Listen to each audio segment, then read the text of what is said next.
Assalamualaikum. I hope you all are doing very good. So today I will discuss some very important grammatical topic which is related to Nati Urdu. So kindly pay close attention to this topic. यानी आज हम देखेंगे the use of has been और have been के जो ये मैंने mention किया हुआ है has been और have been ये दोनों कहाँ पे और कैसे यूज होते हैं. So let's take an example.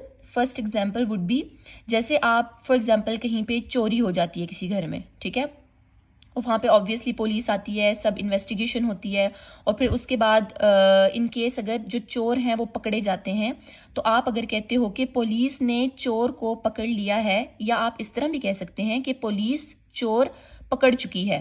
Right, police ने चोर को पकड़ लिया है वही मतलब है, और पुलिस चोर को पकड़ चुकी है उसका भी सेम वही मीनिंग है. सो इसको आप किस तरह ट्रांसलेट करेंगे, police has caught the thief. ठीक है, यानी अगर एक चोर की यानी सिंगुलर की बात हो रही है तो उस सेंस में आप कहेंगे police has caught the thief.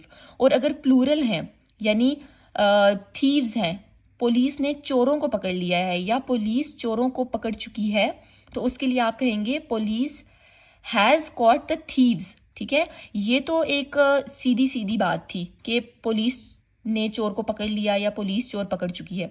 इसी बात को आप थोड़ा सा अगर घुमा के बोलें, लाइक अगर आप कहें कि चोर पकड़ा जा चुका है. देखिए फर्स्ट एग्जांपल में हमने सिर्फ एक चोर बोला था तो उसी को हम लेंगे, इससे रिलेट में कर रही हूँ, चोर पकड़ा जा चुका है.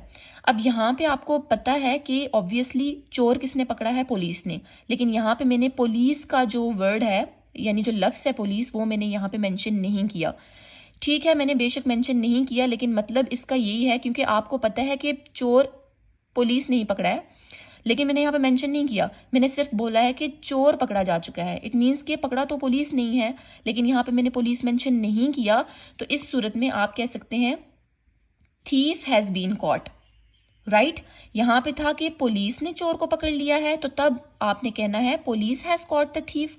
लेकिन जब आप कहेंगे कि चोर पकड़ा जा चुका है तो उसका आप किस तरह ट्रांसलेशन करेंगे, थीफ हैज बीन कॉट. तो थोड़ा सा इसमें आपने बीन ऐड करना है, और यहाँ पे जो थीफ है वो बिल्कुल स्टार्ट में आ जाएगा, यहाँ पे एंड पे था, यहाँ पे स्टार्ट में आ जाएगा. यानी आप इसको एक्टिव पैसिव वॉइस समझ लें कि थीफ जो है वो स्टार्ट में आ जाएगा और उसके बाद हैज के साथ बीन का जो है वो एडिशन हो जाएगा. सो थीफ हैज बीन कॉट, चोर पकड़ा जा चुका है, या अगर प्लूरल होगा कि चोर पकड़े जा चुके हैं, सो वो होगा थीव्स हैव बीन कॉट. तो जो प्लूरल होगा थीव्स उसके साथ आप हैव ऐड कर लेंगे. सो ये एक टॉपिक था जो कि बहुत इंपॉर्टेंट था. जब भी आपके पास एक्टिव फॉर्म में कोई भी सेंटेंस आएगा तो आपने उसको इस तरह आपने ट्रांसलेट करना है, और जब पैसिव में आएगा जहाँ पे अब यहाँ पे ये भी मैं कह सकती थी कि चोर पकड़ा जा चुका है पुलिस के जरिए. ठीक है, मैं कह सकती थी बट मैंने नहीं बोला, मैंने सिर्फ बोला चोर पकड़ा जा चुका है. लेकिन आपको तो पता था ना कि पुलिस ने ही पकड़ा है, तो मुझे यहाँ पे कहने की ज़रूरत नहीं थी. इसलिए जब ज़रूरत नहीं थी तो उस सूरत में आपने सिंपली ये बोल दिया कि thief has been caught. Right, अगर मैं कहती इन केस अगर मैं कहती चोर पकड़ा जा चुका है पुलिस के ज़रिए, तो उस सूरत में आप कहते thief has been caught by the police. यानी पुलिस के ज़रिए के लिए आप कहते बाय द पुलिस, तो वो जो है कंप्लीट हो जाता. सो इसी तरह आप मल्टीपल एग्जाम्पल्स दे सकते हैं. फॉर एग्जाम्पल आप कहें कि अगर आप कोई दो फ्रेंड्स हैं जो किसी हॉस्टल वगैरह में रह रहे हैं, या फॉर एग्जाम्पल घर की एग्जाम्पल ले लें, दो सिबलिंग्स हैं, वो आपस में कुछ एक सिबलिंग या एक जैसे फ्रेंड की एग्जाम्पल ले लेते हैं. एक कहता है कि I have clean the room, कि मैं कमरा साफ कर चुका हूँ. I have clean the room, मैं कमरा साफ कर चुका हूँ.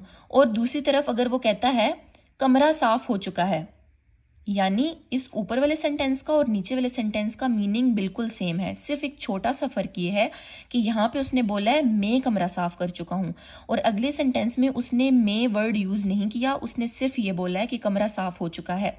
अब यहाँ पे तो ऊपर वाले सेंटेंस में आपको क्लियर है कि मैं कमरा साफ कर चुका हूँ, मतलब आपको पता है कि किस इंसान ने कमरा साफ किया है. नीचे वाले सेंटेंस में जब वो कहेगा कि कमरा साफ हो चुका है, तो यानी वो जिसको बोल रहा है यानी जो सुनने वाला है उसको समझ आ रही है कि कमरा इसी बंदे ने साफ किया है, लेकिन इसने अपना नाम नहीं लिया. राइट, सो इस सूरत में वो कहेगा कि कमरा साफ हो चुका है. पता तो है कि उसी ने साफ किया है, लेकिन उसने अपना नाम नहीं लिया. सो कमरा साफ हो चुका है, the room has been cleaned. तो इसमें ये चीज़ है। तो यानी बेसिकली इस पैसिव वॉइस का, यानी ये ऊपर वाला सेंटेंस जो है वो एक्टिव वॉइस है, और दूसरा जो सेकंड सेंटेंस है ये पैसिव वॉइस है। पैसिव वॉइस में ज़रूरी नहीं होता कि आप किसी इंसान का नाम लें, यानी इसमें ज़्यादा जो फोकस होता है, ज़्यादा जो एम्फेसिस होता है वो इस बात पे दिया जाता है कि काम क्या हुआ है। ठीक है, यानी पहले वाले सेंटेंस में काम करने वाले पे भी जोर दिया जाता है, लेकिन ये जो पैसिव वॉइस है इसमें ज़्यादा जो फोकस होता है वो इस चीज़ पे होता है कि आखिर काम क्या हुआ है।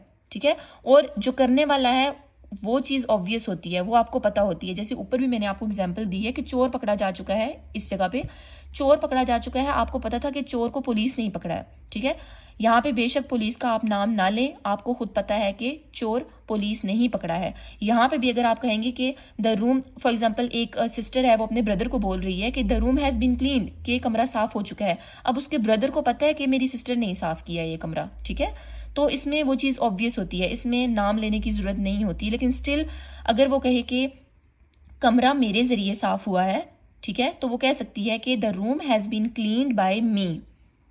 तो इस तरह भी कहा जा सकता है। नेक्स्ट एग्जाम्पल, हम एक इजी सी एग्जाम्पल ले लेते हैं। आई हैव ईटन केक, मैं केक खा चुकी हूँ।